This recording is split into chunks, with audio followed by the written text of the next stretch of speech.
Hello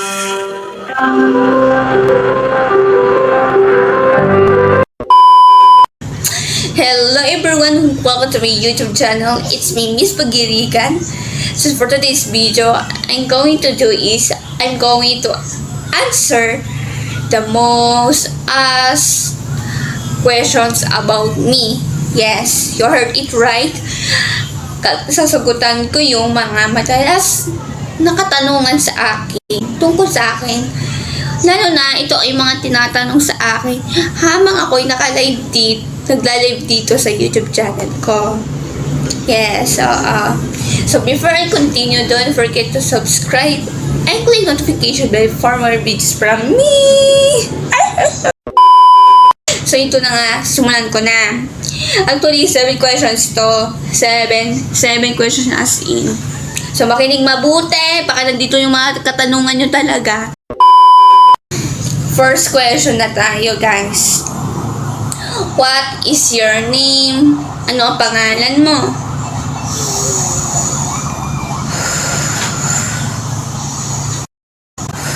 My God, tumataas ang blood pressure ko. So actually, tataka ko bakit tinatanong madalas ng mga viewers ko anong pangalan ko. Eh, obvious namang nakalagay sa YouTube channel ko.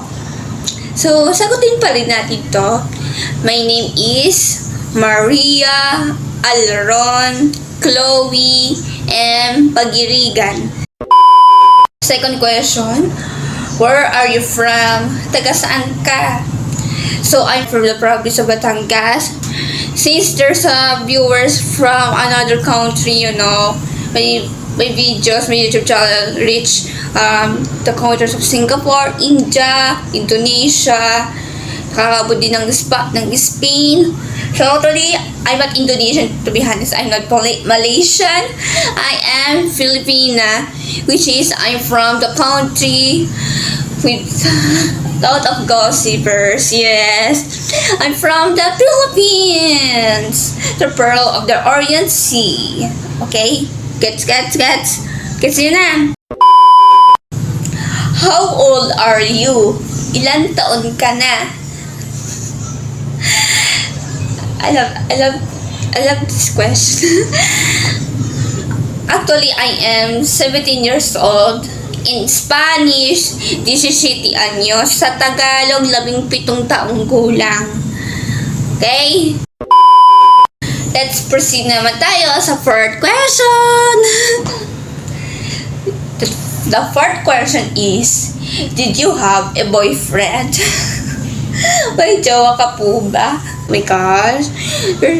Totally, I don't have a boyfriend, okay? I'm single. Okay na.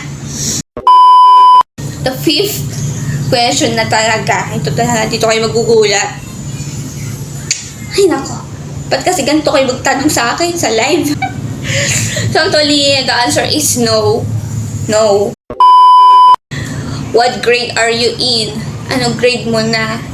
So actually, this school year 2023 to 2024, this school year is I am currently grade 12 student under the academic strand of science, technology, engineering, and mathematics, in short STEM. Usapang sa pasukan, which is school year 2024 to 2025, I am first year college student.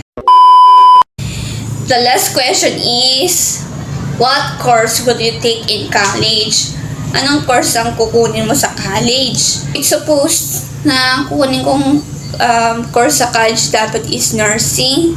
But sadly, talaga tinadhana sa atin. Ano nyo naman? I have hearing disability. Kukunin ko sa college is Bachelor of Science in Information Technology.